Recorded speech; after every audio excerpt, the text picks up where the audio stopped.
نبی پاک صلی اللہ علیہ وسلم مکہ معظمہ سے جب مدینہ طیبہ کی طرف ہجرت فرما رہے تھے تو آپ نے اس راستے میں ایک بستی قیام فرمایا تھا جس بستی کا نام قدید تھا۔ اب ذرا سنیے گا وہ قدید ہے کیا۔ مدینہ منورہ اور مکہ کے درمیان جو چھوٹی سی بستی ہے اور صحرا کے متصل ہے، یہ قدید نامی بستی ہے، اور اس پر جو خاندان بستا ہے وہ بڑا مختصر سا اور غریب سا خاندان ہے، اور ان کے گھر کی کیفیات اور متاع کیا ہے کہ چند ایک برتن ہے، ایک آدھی بکری ہے، اور یہی ان کی کل دنیا ہے۔ یہاں اپنی زندگی بسر کرتے ہیں۔ اس خاندان کا سربراہ ایک جفا کش شخص ہے جس کا نام تمیم بن عبد العزا الخزائی ہے، اور ان کی زوجہ جو ان کے ساتھ رہتی ہیں ان کا نام عاتقہ بنت خالد ہے۔ عاتقہ بنت خالد، یہ خاص طور پہ ان کا جو مشہور نام تھا وہ ان کی اولاد معبد کی وجہ سے تھا، اور انہیں معبد کہا جاتا تھا۔ اور یہ معبد جس جگہ پڑاؤ اختیار کرتی تھی، یہاں جس جگہ ان کا پڑاؤ تھا یا ان کا گھر موجود تھا، وہاں سے اکثر قافلے گزرتے تھے، اور ان کی یہ عادت تھی کہ یہ بہت مہمان نواز تھیں۔ اللہ تعالیٰ نے ان کے دل کے اندر ایثار کا اور خدمت خلق کا جذبہ کوٹ کوٹ کے بڑھا ہوا تھا، اور یہی وجہ تھی کہ معبد رہتی تو کٹیا میں تھی، لیکن قافلے والے جب اپنے گھروں میں واپس جاتے تو وہ جا کے کہتے ضرور تھے معبد کی روٹی ملی تو ضرور کھا لینا۔ اس پر علماء نے ایک بات لکھی کہ جو بندہ خدمت خلق کرتا ہے، اللہ تعالیٰ اس کی اس خدمت کو قبول فرما کے لوگوں کے دلوں میں ان کی محبت کو ڈال دیتا ہے۔ وہ کٹیا میں کیوں نہ رہتے ہوں، اللہ تعالیٰ ان کے تذکرے کو دور دور تک لے جاتا ہے۔ یہ معبد، ان کا تذکرہ بھی اس حد تک دور دور عرب میں پھیل چکا تھا کہ وہ قدید نامی ایک بستی کے اندر ایک بڑھیا رہتی ہے، اور وہ بڑھیا خبرگیری بھی بہت کرتی ہے قافلوں کی، اور خدمت خلق بھی بہت کرتی ہے، اور یہ جوانی کی عمر بیت چکی ہیں، بڑھاپا بالکل قریب آ چکا ہے۔ نبی پاک صلی اللہ علیہ وسلم کے ساتھ جناب ابوبکر صدیق رضی اللہ تعالیٰ عنہ اور جناب عامر بن فہیرہ اور رسول اللہ صلی اللہ علیہ وسلم کے ساتھ ایک اور شخص جو ابھی ایمان نہیں لے کے آیا تھا، عبداللہ بن اریقط لیسی، جو راستہ بتانے کے لیے متعین تھا۔ ان کو اچانک بھوک نے ستایا، تو بھوک ستانے کے لیے جب توشہ دان میں دیکھا تو صدیق اکبر رضی اللہ تعالیٰ عنہ کے گھر سے جو کچھ ملا ہوا تھا وہ سارا تو توشہ دان سے خالی ہو چکا تھا۔ جناب صدیق اکبر رضی اللہ تعالیٰ عنہ عرض کرنے لگے کہ قریبی قدید بستی آ رہی ہے، اور اس بستی کے اندر ایک بڑھیا رہتی ہے جس کا نام معبد ہے، تو ہم اس کے راستے سے گزریں گے تو وہ یقیناً ہماری مہمان نوازی ضرور کرے گی۔ جب اس کے دروازے تک پہنچے معبد، یہ قافلہ ان کے دروازے پر جا کر رکا تو معبد اپنے صحن میں موجود تھیں۔ جب انہوں نے دیکھا تو پریشان ہو گئی۔ پریشانی کی وجہ یہ تھی کہ قافلہ تو آ گیا ہے لیکن آج معبد کے گھر میں بھی کچھ موجود نہیں ہے۔ انہی پریشانی کے عالم میں وہ قسم اٹھا کے کہنے لگی، خدا کی قسم اس وقت کوئی چیز ہمارے گھر میں آپ کو پیش کرنے کے لیے نہیں ہے، اگر ہوتی تو فوراً حاضر کر دیتی۔ اتنے میں نبی پاک صلی اللہ علیہ وسلم کا دریا رحمت جوش میں آیا، دیکھا کہ ایک کارنر میں ایک بکری کھڑی ہے۔ نبی پاک صلی اللہ علیہ وسلم نے معبد سے پوچھا، اگر آپ اجازت دیں تو یہ بکری ہے، اس کا دودھ دویا جا سکتا ہے؟ تو وہ عرض کرنے لگی معبد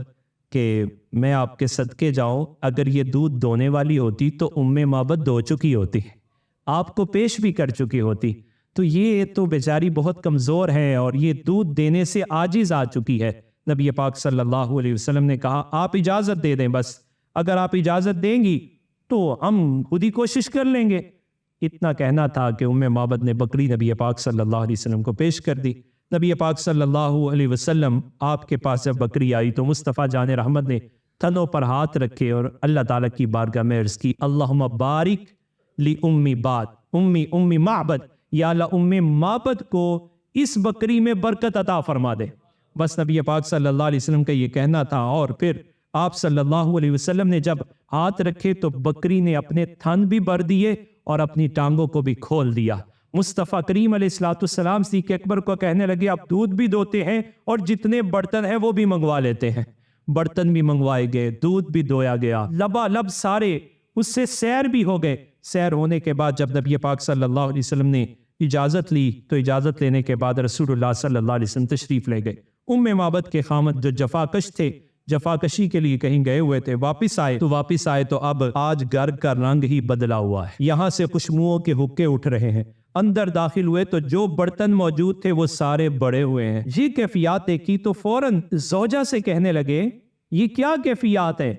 انہوں نے کہا، کوئی ایک آیا تھا اور وہ آنے والے نے کہا تھا کہ کچھ موجود ہے تو دو، تھا تو نہیں پھر خود ہی بکری کی طرف توجہ کی، ہاتھ لگائے، دودھ آیا اور یہ سارا وہ دودھ ہے۔ اب دل میں تڑپ پیدا ہوئی، تذکرہ اس انداز میں کیا کہ تڑپ پیدا ہوئی۔ کہا مجھے ذرا ان کا حلیہ تو بتاؤ نا، وہ تو تڑپی ہوئی تھی کہ کوئی سننے والا سنے تو صحیح۔ یہی مقصود و مطلوب ہوتا ہے کہ مصطفیٰ کریم علیہ السلام کے فضائل و خصائل و شمائل کو اس انداز میں اپنی نسل میں منتقل کیجئے کہ ان کے پاس اگر تعریف کی بات ہو تو صرف اپنے محبوب کی بات ہو، ان کی توجہ کسی اور طرف جائے نہ، دل پڑا ہوا ہو، اس دنیا میں بات ہو، قبر میں بات ہو یا حشر میں بات ہو تو انداز ام معبد والا ہی ہوگا۔ ام معبد کیا کہتی ہیں؟ ام معبد کہتی ہیں ظاہر الوطاعتی، بڑی ہی نمایاں حسن والے، ملیح الوجہ اور خوبصورتی نمکین ہے، قسیم ہے، ساخت بڑی خوبصورت ہے، وسیم ہر رنگ ڈنگ ہر ڈال سے بڑے ہی اعلیٰ ہے،